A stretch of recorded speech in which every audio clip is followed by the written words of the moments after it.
Salut à tous, dans cette vidéo nous allons voir comment configurer les serveurs mail avec Cisco Packet Tracer. Alors sans plus tarder nous allons commencer. Déjà nous allons prendre un routeur, nous allons prendre les 2911.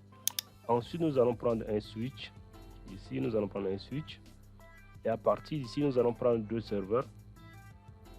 Nous allons prendre deux serveurs. Là nous avons les deux serveurs.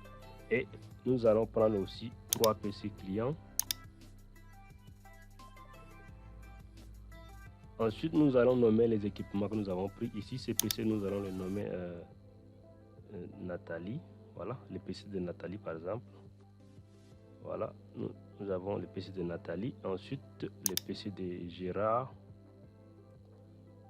Les PC de Adam. Voilà, ici, nous allons configurer celui-là comme le serveur mail. Et ces PC, nous allons le configurer comme le serveur DHCP et DNS. Voilà. Ensuite, nous allons connecter ces équipements entre eux. Nous allons d'abord connecter le routeur au switch. Ensuite, les équipements au switch. Voilà. Au PC Gérard, les serveurs aussi au switch.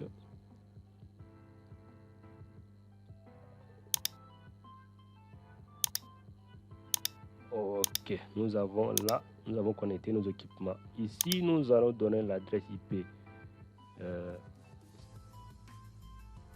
192.168.1.2. Voilà.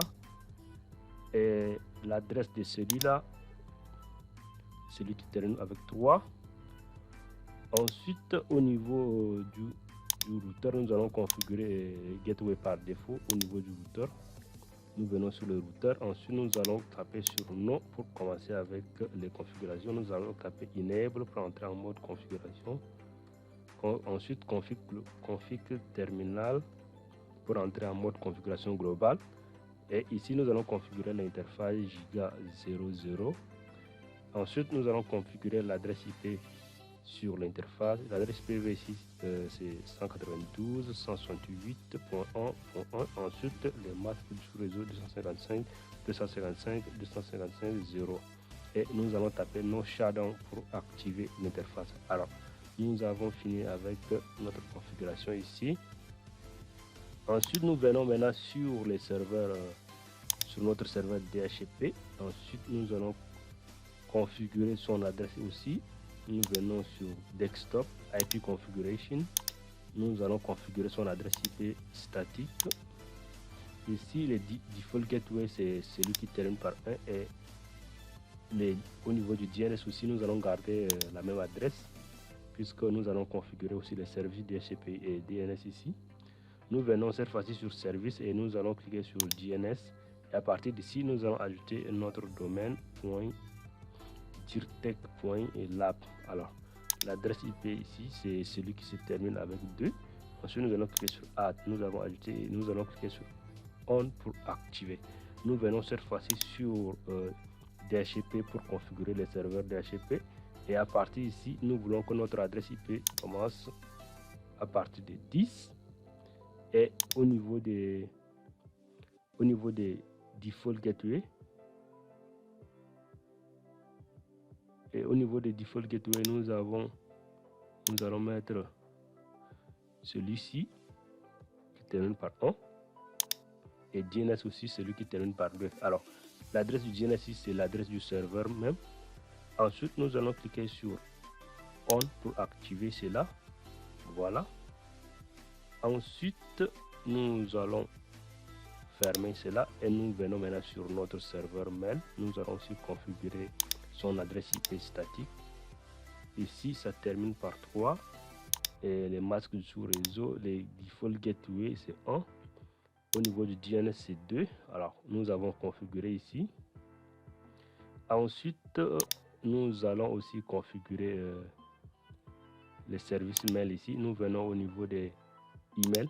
À partir d'ici, assurez-vous que le service SMTP est activé et au niveau du POP aussi c'est activé.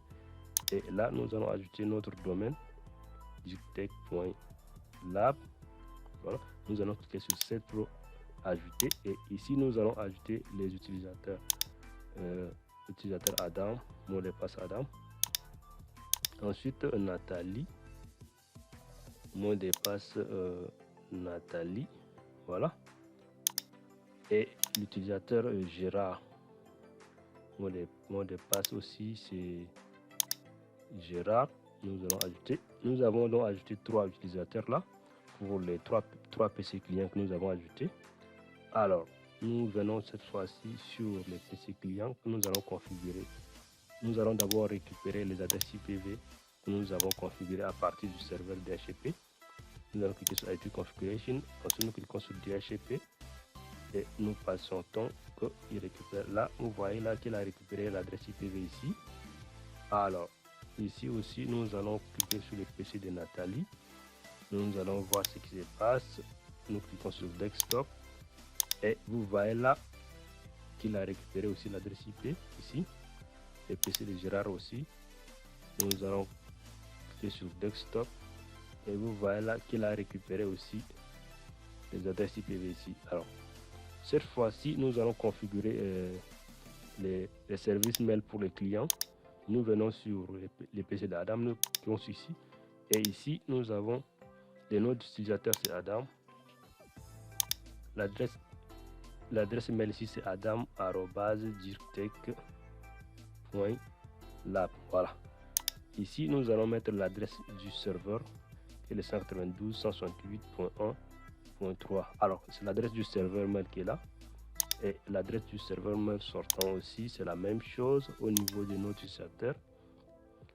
C'est Adam. Les mots de passe aussi, c'est Adam. Voilà. Le mot de passe aussi, c'est Adam. Ensuite, nous allons cliquer sur Save. Voilà. Nous allons venir au niveau du PC de Nathalie. Nous allons faire la même chose. Nous venons sur Email. Ensuite, nous allons taper Nathalie. Ensuite, au niveau de l'adresse mail, nathalie@dirtech.lab. Voilà. Ensuite, l'adresse du serveur mail ici, c'est 192.168.3. L'adresse aussi sortant. Voilà, nous allons donner la même chose. Maintenant, au niveau des username ici c'est Nathalie, password aussi c'est Nathalie. Ensuite nous allons cliquer sur Save. Alors nous avons fini de configurer ici. Nous venons sur le PC de Gérard. Nous allons faire la même chose. Nous cliquons ici. Nous allons taper le username chez Gérard. Voilà. Et l'adresse email c'est gerard@dirtech.lab. L'adresse du serveur ici c'est 192.168.1.3. Nous allons reprendre la même chose pour ici. C'est 168. Voilà, 1.3. Au niveau des username ici, nous allons taper Gérard et le mot de passe aussi c'est Gérard. Alors, ce que nous allons faire, nous allons tester si si les clients peuvent recevoir des mails et envoyer. Alors nous allons prendre le PC de Adam ici et nous allons envoyer un mail à Nathalie. Alors nous allons cliquer sur composer. Ensuite nous allons taper Nathalie. L'adresse de Nathalie c'est nathalie@dirtech.lab. Ici l'objet du mail c'est test. Ensuite, le contenu du mail, nous allons écrire bonjour Nathalie. Alors, ensuite nous cliquons sur Send. Et là, quand vous venez en bas ici, vous voyez là qu'il a envoyé les mails à l'adresse IP qui se trouve là. Alors, l'adresse IP que vous voyez là, c'est l'adresse IP du serveur mail. Alors, le principe, c'est quoi? C'est quand vous envoyez un mail à une personne, la personne ne reçoit pas directement les mails. Les mails seront d'abord stockés au niveau du serveur mail qui seront ensuite synchronisés pour arriver chez les destinataires. Alors, le mail que nous avons envoyé ici est stocké actuellement sur le serveur. Donc nous venons maintenant sur le PC de Nathalie. À partir d'ici, nous allons synchroniser notre mail. Nous venons sur mail. À partir d'ici, nous allons cliquer sur receive. Et là, vous voyez, il a synchronisé les mails qui étaient stockés depuis le serveur. Vous voyez là, il a reçu du serveur, l'adresse du serveur qui se trouve ici. Quand nous allons cliquer sur le mail, vous voyez là, le contenu du mail est là. Nous pouvons aussi répondre. Nous allons cliquer ici sur reply. Ensuite, nous allons répondre bonjour, comment tu vas? Voilà. Ensuite, nous allons cliquer sur send. Et là, vous voyez là que c'est envoyé encore. Si nous revenons sur le PC de Adam, nous allons voir qu'il a reçu la réponse de Nathalie. Alors, nous allons cliquer sur mail. Ensuite, nous cliquons sur receive. Et là, nous voyons là qu'il a reçu le mail de Nathalie. Quand nous allons cliquer sur open, vous voyez là qu'il a reçu. Alors, c'est ainsi que ça marche. Alors, nous sommes à la fin de la vidéo. Je vous remercie d'avoir regardé jusqu'à la fin. Et n'oubliez surtout pas de vous abonner et de liker la vidéo aussi. Merci à tous et à bientôt. Bye.